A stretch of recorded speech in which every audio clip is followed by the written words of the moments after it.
Listo. Bueno, habíamos dicho que vamos ahora a dividir en dos a las fuerzas. A una las vamos a llamar fuerzas conservativas y a las otras fuerzas no conservativas. Si yo les pregunto, la tensión de un hilo, ¿es conservativa? ¿Qué me responden? Bueno, alguien dijo sí, la mayoría dijo no. Y la respuesta es, yo no tengo la menor idea de por qué la tensión del hilo no es no conservativa. Lo único que sé es que el profe me dijo que la única que vamos a estudiar en la primera parte es el peso. Así que, aunque no entendamos lo que significa la página esta, tengamos eso en cuenta. Cada vez que nos pregunten trabajos de fuerzas conservativas o hablen de fuerzas conservativas, nos están hablando del peso. ¿Sí? La tensión no es conservativa. Bueno, fíjense, miremos bien a ver si entendemos, si no, no importa. Una fuerza conservativa, como por ejemplo el peso, imagínense que vamos a ir desde A hasta B y después vamos a llegar a un punto que está por acá abajo. ¿Sí? Y queremos calcular el trabajo que hace el peso. Desde A hasta B, ¿alguien me dice cuánto vale el trabajo que hizo el peso? No la fuerza que a lo mejor movió al objeto, sino el peso. ¿Qué fuerza hizo el peso? ¿Qué trabajo hizo el peso para ir desde A hasta B? Candela me dice 0, Pedro, Ailén me dicen 0, Emilia. Entonces, es 0 realmente, ¿por qué? ¿Cuál es la razón? ¿Por qué es 0 el trabajo de la fuerza peso al desplazarte desde A a B?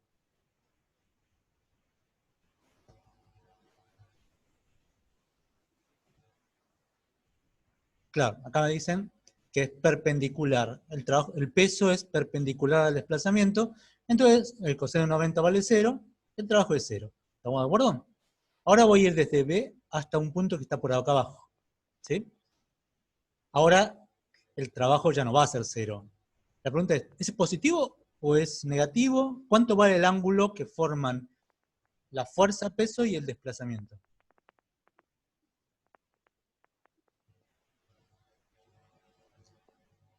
No, no es 90. Hay 0, Ailén respondió bien 0. Y María Sol, que es positivo el trabajo. Se dan cuenta que es positivo. Lo primero que tenemos que dar cuenta es que el trabajo es positivo, porque el peso ayuda al desplazamiento, ¿no? El desplazamiento y el peso van en el mismo sentido. O sea que tiene que dar positivo. ¿Sí? Se tiene que dar un número que no sea 0. O sea, los que respondieron acá que vale 0 no es 0. Porque no forman un ángulo de 90 grados. Fíjense que el desplazamiento es hacia abajo, ¿sí? Y el peso también es hacia abajo.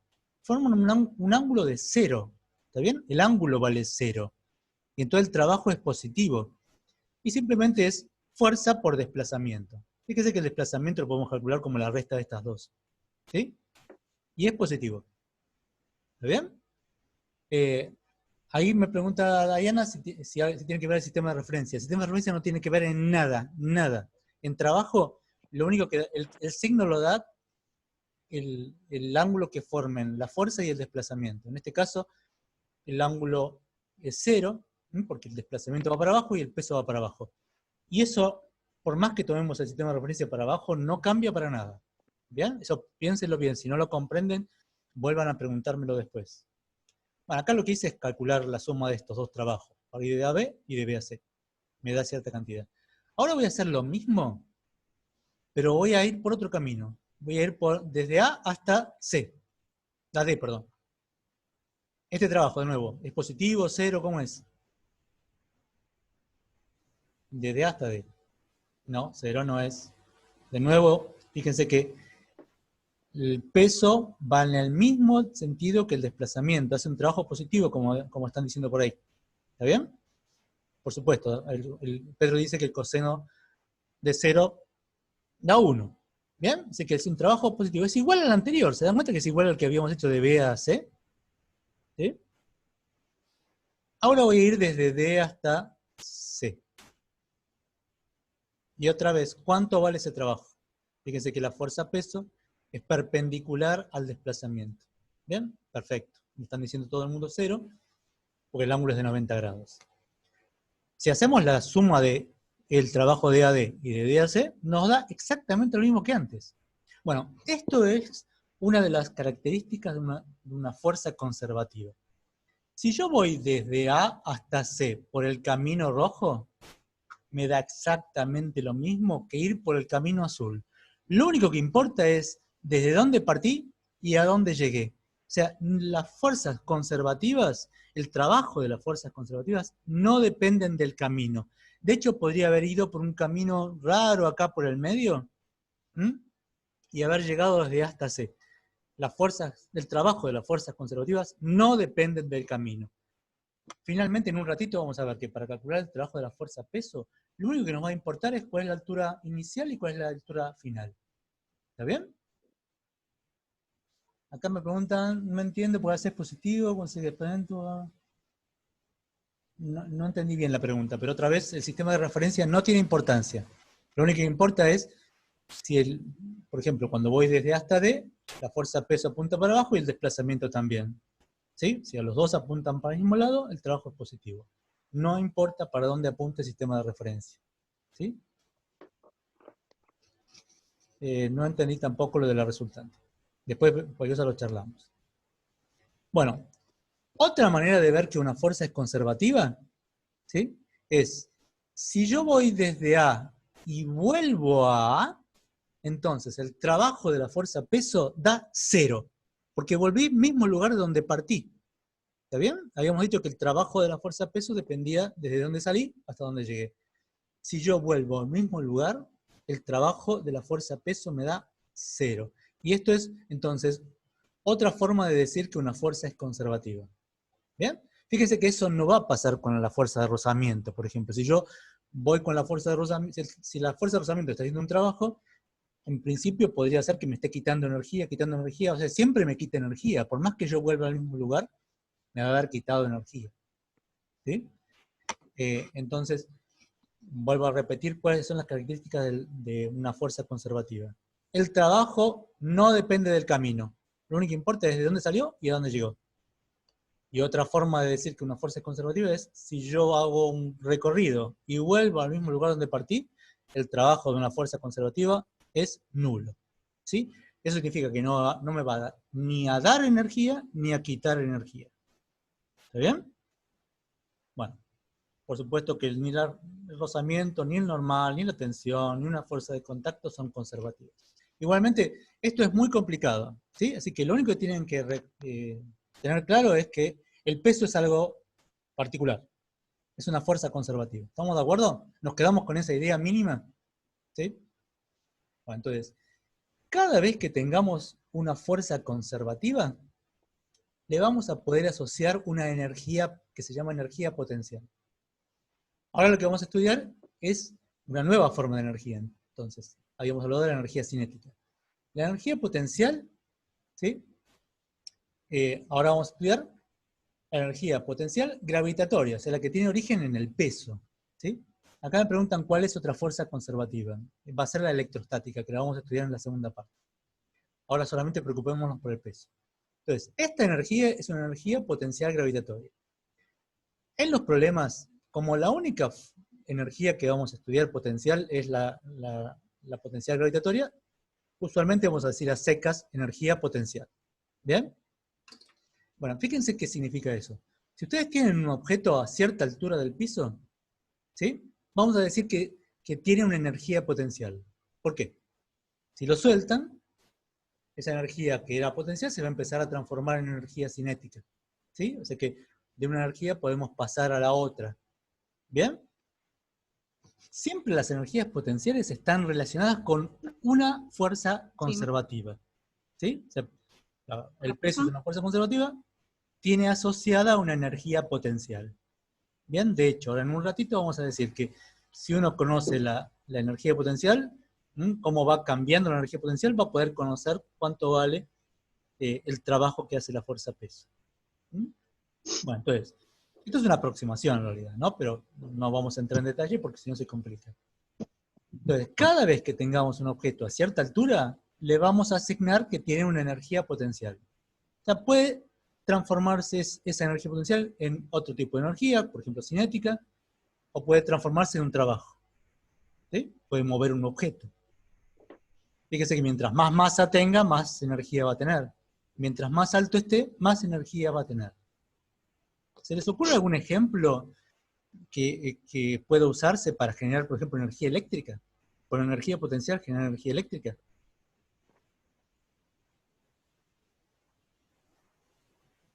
Un ejemplo que se dé realmente en la vida cotidiana. Represas, acá me ponen represas, ¿sí? Una pelota hacia arriba, me dice Nehuen, por supuesto que tiene energía potencial, pero uno no la usa para generar energía eléctrica. Pero el avión tampoco usa la energía potencial para generar energía eléctrica, ¿sí? Pero la represa que dice Rocío, sí. En una represa, yo tengo el agua a cierta altura, ¿está bien? Finalmente, esa energía potencial del agua la transforma en energía cinética cuando sale por acá abajo, ¿sí? Se sale a gran velocidad. Transformé lo que tenía de energía potencial en energía cinética. Eso finalmente mueve una turbina, ¿sí? Y lo puedo transformar en energía eléctrica. A ver, acá me dice, ¿cómo sé que en caso hay que diferenciar energía potencial de un ejercicio de caída libre o tiro vertical? Cuando resolvamos problemas de tiro de caída libre o tiro vertical, vamos a ver que los vamos a poder resolver usando las ideas de energía potencial y de energía cinética. Cada vez que me pregunten algo de tiro vertical, caída libre, pero no me pregunten cuánto tiempo tarda, voy a poder usar los teoremas que vamos a usar hoy. O sea, los teoremas que vamos a ver hoy sirven para resolver problemas que ya resolvimos de dinámica, como caída libre y tiro vertical, siempre y cuando no me pregunten nada sobre cuánto tiempo tarda. ¿Sí? Después, cuando hagamos ejercicios por ahí el jueves, podemos ver que son más fáciles los problemas resueltos con energía. ¿Sí? Fíjense que la unidad también es Joule, ¿no? La unidad de trabajo, la unidad de energía cinética, la unidad de potenciales es Joules. ¿Mm? Bueno, esto lo paso muy rápidamente, chicos. Lo que quiero ver es otra manera de encontrar el trabajo de la fuerza-peso. ¿Está bien? Y lo voy a pasar rápido, porque ahora no quiero entrar en demostraciones. O sea, imaginemos este caso particular, que un objeto se desplaza hacia abajo. Lo que les pregunto es, ¿qué signo tiene el trabajo de la fuerza-peso? Dígame nada más si es positivo, negativo o cero. Milagro dice positivo, positivo. Bien. ¿Por qué? El desplazamiento es para abajo y la fuerza-peso es hacia abajo. ¿Estamos de acuerdo? Acá Dama dice negativo, pero no. El peso y el desplazamiento van en el mismo sentido. Así que el ángulo es cero. ¿Está bien? Entonces, para calcular el trabajo, simplemente hay que hacer la multiplicación del peso por el desplazamiento. Fíjense que el desplazamiento, para que dé positivo, hacemos altura inicial menos altura final y me da positivo. ¿Sí? Si ustedes miran bien fijo esto, fíjense que dice MGH, MGH. Pero se dan cuenta que está al revés, de como lo ponemos siempre a las delta. Acá no nos gusta que diga inicial menos final, nos gusta que diga final menos inicial. Si le cambiamos el signo a esto, ¿sí?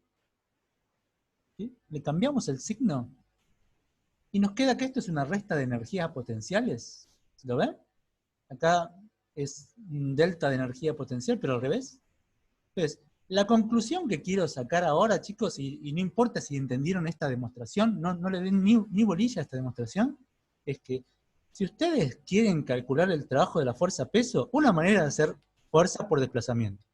Pero va a ser siempre mucho más fácil decir que el trabajo de la fuerza-peso es igual a menos la variación de energía potencial. Sí, este es un segundo teorema, me pregunto.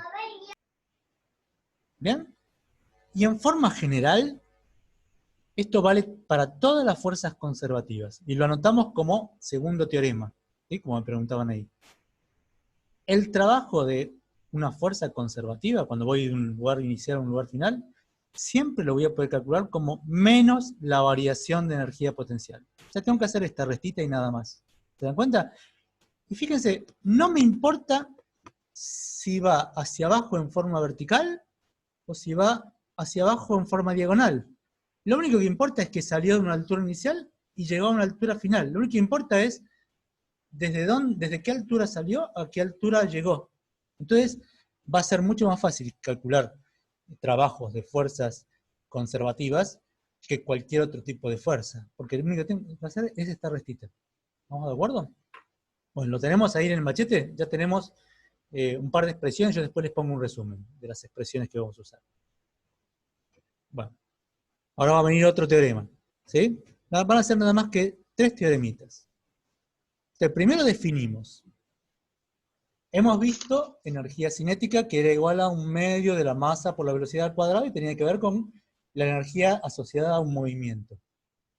Y hemos visto la energía potencial que está asociada a una fuerza gravitatoria, cuando tenemos un objeto a cierta altura. Bueno, y esto es nada más que una definición. Vamos a llamar energía mecánica a la suma de la energía cinética más la energía potencial. ¿Sí? No hay nada que entender, es una definición. ¿Sí? O sea que cada vez que nos pidan calcular la energía mecánica de un cuerpo, lo único que tenemos que hacer es 1/2 de la masa por velocidad al cuadrado más masa por gravedad por el segundo. ¿Bien? Ya lo tenemos anotado en el machete. Y ahora sí voy a mostrarles un teorema. Las demostraciones no le den bolilla. Ahora voy a recuadrar el teorema. Pero les cuento nada más para aquel que pueda seguirlo. Fíjese, yo ya tenía un teorema recuadrado. Decía que el trabajo total era igual a la variación de energía cinética. ¿Sí? Fue el único teorema que vimos hasta ahora. El primer teorema que vimos al principio. ¿Sí? Trabajo total o trabajo de la resultante es igual a la variación de energía cinética. Bueno, pero dijimos que hay 2 tipos de fuerzas. Las fuerzas conservativas y las fuerzas no conservativas. Entonces, el trabajo total lo puedo separar en 2. El trabajo que hagan las fuerzas conservativas, o sea, ¿qué fuerza? ¿Qué fuerza me estoy refiriendo acá? El trabajo del peso. ¿Bien? Están respondiendo todos. Y acá es el resto de los trabajos. Puede ser el trabajo de la fuerza de rozamiento, el trabajo de la fuerza que es un tipo, ¿sí? El trabajo de la normal. Pregunta, ¿la normal siempre va a ser trabajo cero? O sea, ¿se ocurre algún ejemplo donde la normal pueda hacer trabajo? Entre paréntesis. En un ascensor me dice María Sol. Grande, genia María Sol. En caída libre. Pero en caída libre no, porque en caída libre no hay normal, porque no está apoyado. Ascensores. En ascensores, o la soga sería la tensión, no. En un tiro vertical de nuevo tampoco, porque no está apoyado. ¿Sí? El ejemplo típico es el ascensor, porque ahí la normal está empujando al cuerpo en las direcciones donde se está moviendo. ¿Sí? Bueno, pero vuelvo a repetir. El trabajo total es igual a la variación de energía cinética. Lo divide en 2. El trabajo de las fuerzas conservativas y el trabajo de las fuerzas no conservativas. Pero el trabajo de las conservativas, acabo de ver que era igual a menos la variación de energía potencial. O sea, no voy a volver a calcular trabajos de fuerzas-pesos, porque sé que es igual a menos la variación de energía potencial. Si yo esto lo paso sumando de este lado, ¿sí? Lo paso sumando de este lado, fíjense, la energía, esto lo paso sumando aquí, me quedó un nuevo teorema. Este es el más importante de todos. ¿Sí? Lo que dice este teorema es que el trabajo de las fuerzas no conservativas me van a hacer variar la energía mecánica que tengo en el sistema. ¿Está bien? Si, por ejemplo, si un tipo empuja en el sentido del desplazamiento, va a ser un trabajo positivo o me va a hacer ganar energía mecánica. Si un tipo me quiere frenar, me va a hacer perder energía mecánica. Si tengo rozamiento que me está frenando, me va a hacer perder energía mecánica. Si yo solo tengo fuerza-peso, ¿qué va a pasar con la energía mecánica?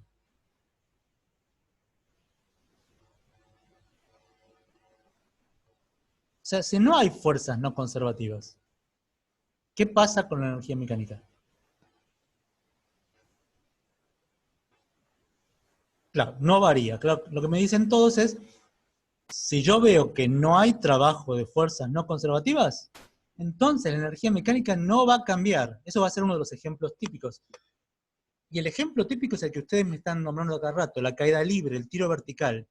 En la caída libre y en el tiro vertical, si despreciamos el rozamiento, la única fuerza que actúa es el peso.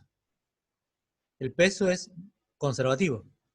Entonces, el trabajo de las fuerzas no conservativas es cero, porque no hay ninguna. Si el trabajo de las fuerzas no conservativas es cero, entonces la energía mecánica inicial y la final son iguales. Así se pueden resolver un montón de problemas que ya resolvieron por dinámica.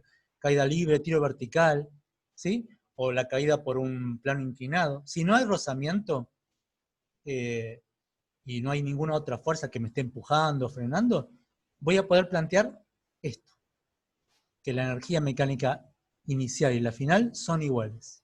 ¿Está bien? Vamos a ver nada más que un ejemplo de eso, chicos. Y el jueves hacemos muchos ejemplos. Fíjense, este es un ejemplo típico de parcial. Es una pequeña montaña rusa chiquitita. ¿Sí? Claro, ahí me preguntan si es cuando... Ahora vamos a aclararlo de nuevo. Cuando es que se conserva la energía mecánica. Tengo un problema donde tengo una montaña rusa y tengo una bolita que va y viene de un lado para el otro. Pero no tiene motor. ¿Sí? No tiene motor. Simplemente, en algún momento yo la empujé y esto empezó a moverse. ¿Está bien? Si hay rozamiento, lo más probable es que esto en algún momento se detenga o acá, ¿sí? Y no se mueva más. Pero en este problema vamos a pensar que no hay rozamiento. Entonces la pregunta, ya empezamos a sospechar que no se va a perder energía. Lo que tenemos que investigar es justamente eso, si se pierde energía o no. Ganarse no se puede ganar porque no hay nadie que esté empujando. Porque vamos a estudiar el problema después que yo ya empujé, ¿no? Yo empujé, se empezó a mover, pero yo ya no estoy empujando, ¿no? Estoy estudiando el problema desde que ya está en movimiento.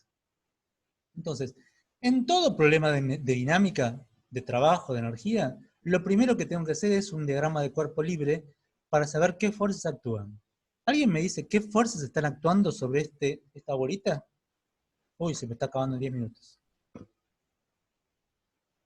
La fuerza P es la normal. ¿Está bien? Sí, son las únicas dos fuerzas que están actuando sobre ese objeto. Normal y el peso.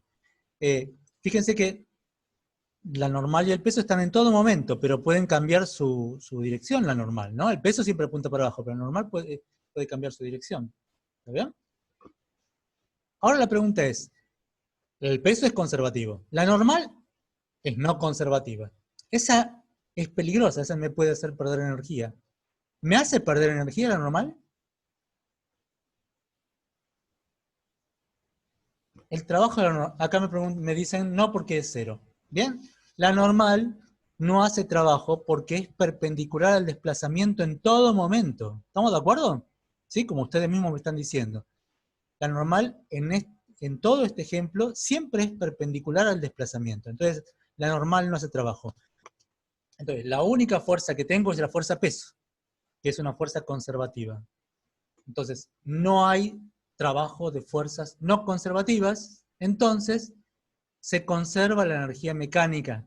Entonces, eso quiere decir que la energía que tenga en A, en B, en C, en D, en E, es siempre la misma.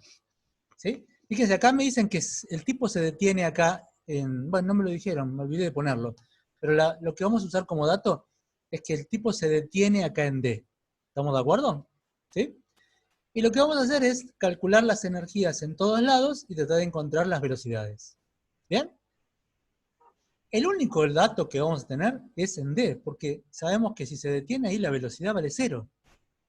Y además vamos a ver la altura, o sea, vamos a ver la energía potencial. ¿Sí? En A vamos a saber la altura, pero no vamos a saber su velocidad. En B vamos a ver la altura, pero no la velocidad.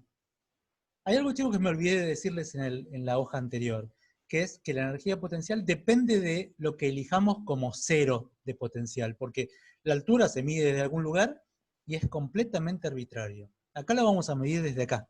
Este va a ser nuestro cero. Entonces, vamos a calcular la energía mecánica que hay en cada lugar. Y como dijimos que la energía mecánica se conserva, vamos a plantear que en A, en B, en C, en D, vale siempre igual. ¿Sí? Les hago una pregunta antes de calcular nada. N, cuando llegue a N, sube hasta acá, va a bajar y va a subir a N. ¿Hasta qué altura va a llegar? Se conserva la energía mecánica. ¿Hasta qué altura va a llegar acá? Acá me responde Nahuen a la misma que en D. ¿Sí? Porque como la energía mecánica se conserva y acá tiene que detenerse con velocidad cero, bueno, por supuesto tienen que tener la misma energía potencial, tienen que llegar a la misma altura. ¿Está bien? Y esto se va a mover eternamente, de un lado para el otro. Bueno, entonces veamos. La energía mecánica en A, acá, ¿cuánto vale la energía potencial en A? Si tomamos el 0, 0, perfecto. Entonces, solamente tengo energía cinética.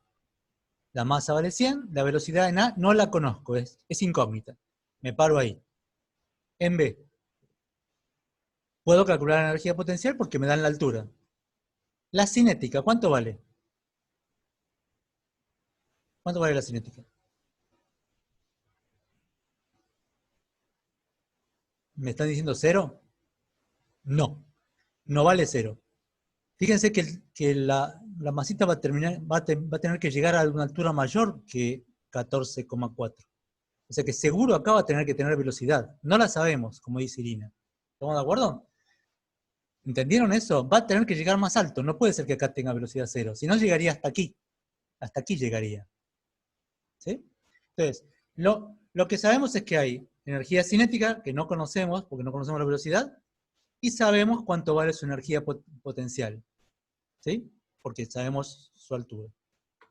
En D sabemos todo, porque sabemos que la velocidad vale cero, entonces todo es energía potencial.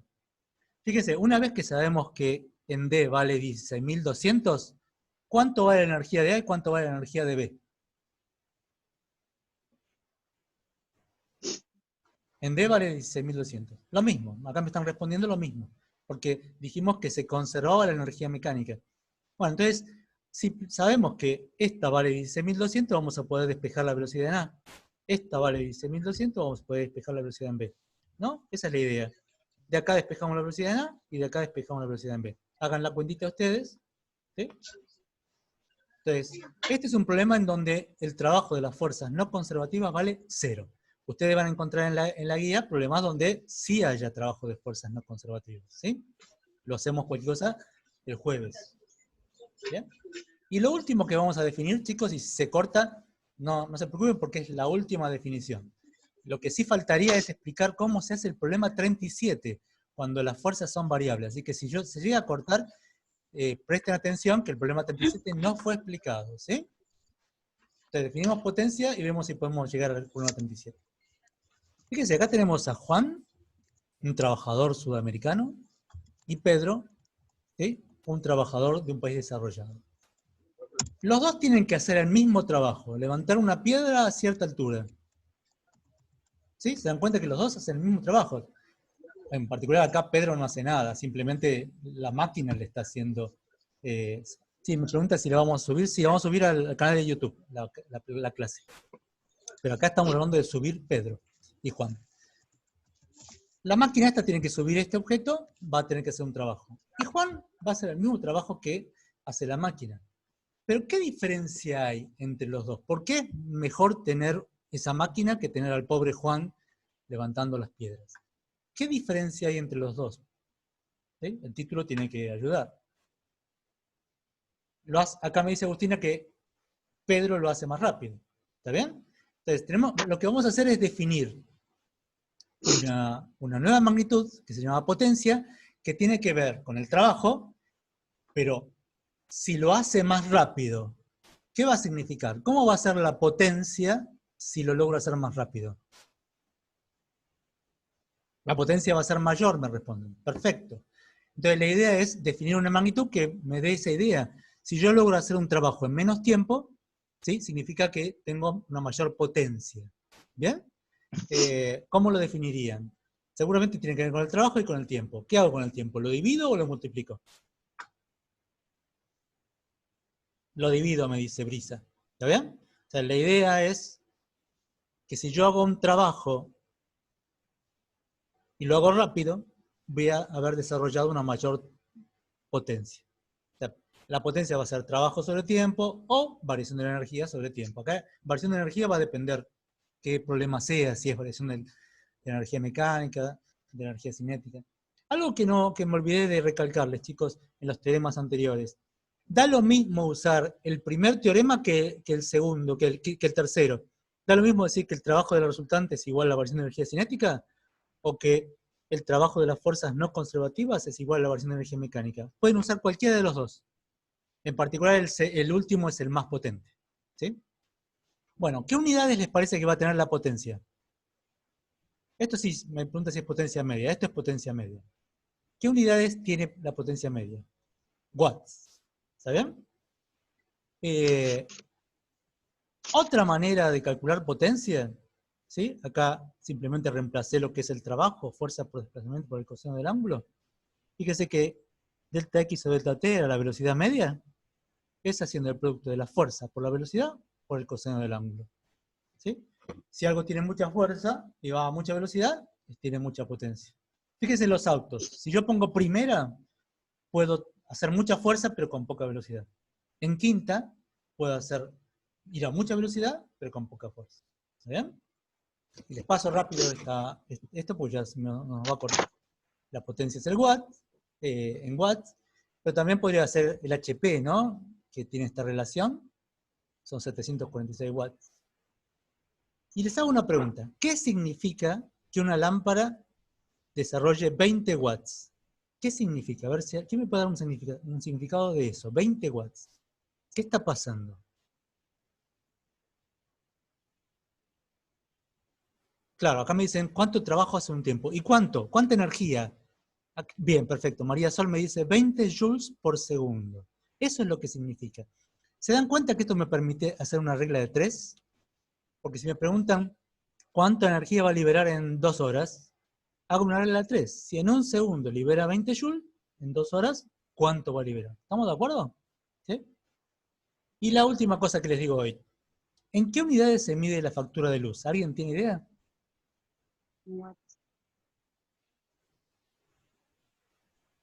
Ni idea.